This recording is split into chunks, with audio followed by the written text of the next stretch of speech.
Parandur airport சென்னைக்கு jackpot, Vijay எடுக்கும் முக்கிய முடிவு.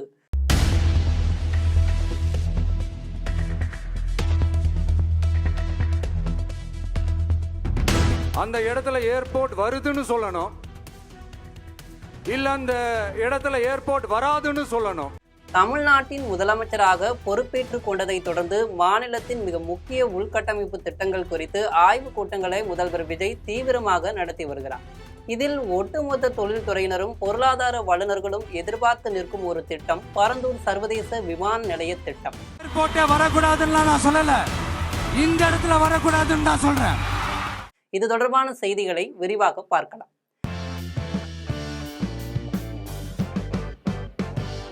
தேர்தலுக்கு முன்பு விவசாயிகளின் நில உரிமைகளையும் ஏரி குளம் போன்ற நீர்நிலைகளையும் காக்க வேண்டும் என்ற நோக்கில் பரந்தூர் விமான நிலைய திட்டத்தை எதிர்த்தவர்கள முதல்வர் விஜயும் ஒருவர். ஆனால் தற்போது முதலமைச்சரான பிறகு மாநிலத்தின் நிதி நிலைமை மற்றும் ஒட்டுமொத்த பொருளாதார வளர்ச்சி பற்றி யோசித்து பார்க்கும் பொறுப்பு அவருக்கு இருக்கு. சமீபத்துல பரந்தூர் திட்டம் குறித்து அவர் நடத்திய உயர்மட்ட அதிகாரப்பூர்வ ஆய்வுக் கூட்டத்திற்கு பிறகு விஜய் இந்த திட்டத்தை முற்றிலும் கைவிடவில்லை என தெரிகிறது. மாற்று வழிகள் மற்றும் சுற்றுச்சூழல் பாதிப்புகளை குறைப்பதற்கான சாத்தியக்கூறுகளை ஆராயும் வரை தற்காலிகமாக நிறுத்தி வைத்துள்ளதாக தகவல் வெளியாகியிருக்கு. தமிழக அரசு விவசாயிகளின் கோரிக்கைகளுக்கு செவிசாய்ப்பது முக்கியமானதுதான். ஆனால் பரந்தூர் போன்ற ஒரு பிரம்மாண்டமான உள்கட்டமைப்பு திட்டத்தை தள்ளி போடுவதோ அல்லது முடக்குவதோ என்பது சென்னை மட்டுமின்றி ஒட்டுமொத்த தமிழ்நாட்டின் பொருளாதார வளர்ச்சியை எப்படி 25 ஆண்டுகள் பின்னோக்கி தள்ளும் அபாயத்தை ஏற்படுத்தி உள்ளதாக நிபுணர்கள் சொல்றாங்க. சென்னை மீனாம்பாக்கம் சர்வதேச விமான நிலையம் ஆண்டுக்கு சுமார் 2,20,00,000 பயணிகள் கையாள்கிறது. இந்த விமான நிலையத்துல 2 ஓடுதளங்கள் இருந்தாலும் அவை ஒன்றுக்கொன்று குறுக்காக வெட்டி கொள்ளும் வகையில அமைந்திருக்கு. இதனால் ஒரே நேரத்துல 2 ஓடுதளங்களையும் முழுமையாக பயன்படுத்த முடியாது. மீனம்பாக்கத்துல 1 மணி நேரத்திற்கு அதிகபட்சமாக 40 விமான இயக்கங்களை மட்டுமே கையாள முடியும். 2030ஆம் ஆண்டிற்குள் சென்னை விமான நிலையத்தை 5 கோடி பேர் வரை ஆண்டுக்கு பயன்படுத்த வாய்ப்பு உள்ளது. அப்போது மீனம்பாக்கம் விமான நிலையத்துல அதிக எண்ணிக்கையிலான பயணிகளை கையாள முடியாமல் போகலாம் என்றும் விஷயம் அறிந்தவர்கள் சொல்றாங்க. பரந்தூர்ல புதிய விமான நிலையம் 4700 ஏக்கர் பரப்பளவுல ஆண்டுக்கு 10 கோடி பயணிகளை கையாளும் இலக்குடன் 2 பேரலல் ரன்வேஸ் உடன் அமைக்க திட்டமிடப்பட்டிருக்கு. அப்படி என்றால் ஒரே நேரத்துல 2 விமானங்களை இயக்க முடியும். இந்த திட்டம் முடங்கினால் சென்னைக்கு வரும் சர்வதேச விமானங்களின் எண்ணிக்கை கணிசமாக குறையும். அதே வேளையில பெங்களூரின் கெம்பெகவுடா சர்வதேச விமான நிலையம் மற்றும் ஹைதராபாத்தின் ராஜீவ்காந்தி சர்வதேச விமான நிலையம் ஆகிய இரண்டுமே நகரத்திற்கு வெளியே பல்லாயிரக்கணக்கான ஏக்கர் நிலப்பரப்புல எதிர்கால வளர்ச்சியை மனதில் கொண்டு மிக சரியாக திட்டமிட்டு கட்டப்பட்டுள்ளன.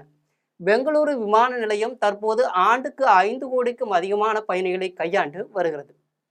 இதனை 10 கோடி பயணிகளாக உயர்த்தும் பணிகள் தடையின்றி நடக்கின்றன. ஹைதராபாத் விமான நிலையமும் தற்போதைய விரிவாக்கத்தின் மூலம் ஆண்டுக்கு 4 கோடி பயணிகளை கையாளும் திறனை எட்டியிருக்கு. இவற்றுடன் ஒப்பிடும்போது சென்னை இன்னும் ஒற்றை விமான நிலையத்தை வைத்துக்கொண்டு கூடுதல் விமானங்களை இறக்க இடமில்லாமல் தவித்து வருகிறது. சென்னை தற்போது பரந்தூர் விமான நிலைய திட்டத்தை தள்ளி போட்டால் உற்பத்தி துறையிலும் வாகன உதிரிபாகங்கள் தயாரிப்பிலும் சென்னைக்கு இணையாக உள்ள பூனே நகரம் ஒட்டுமொத்த முதலீடுகளையும் ஈர்த்துவிடும் அபாயம் உள்ளது.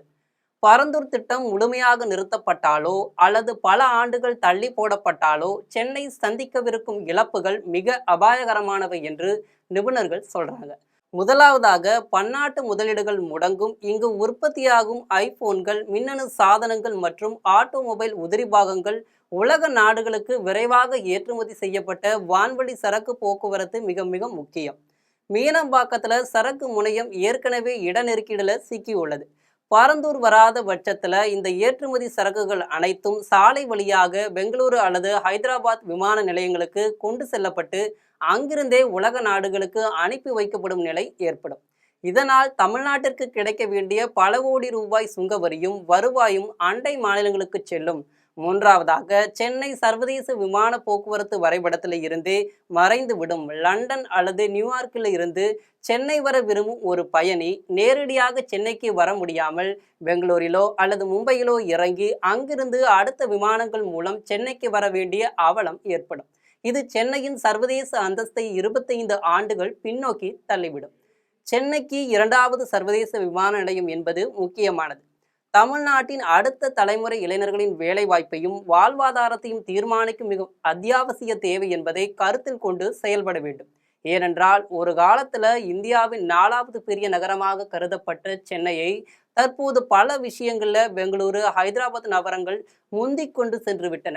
சென்னை 1990களில் தன்னிடத்தில் இருந்த கவர்ச்சியை இழந்து நிற்கிறது. இதனால் பரந்தூர் விமான நிலையத்தை அமைக்க விவசாயிகளை எப்படியாவது சமாதானம் செய்து முயற்சிகள் மேற்கொள்வதுதான் சிறந்தது என்று தொழில்துறை வல்லுநர்கள் சொல்றாங்க. இது போன்ற செய்திகளை உடனுக்குடன் தெரிந்து கொள்ள ஜெம் தொலைக்காட்சியுடன் தொடர்ந்து இணைப்பில் இருங்கள். நன்றி, வணக்கம்.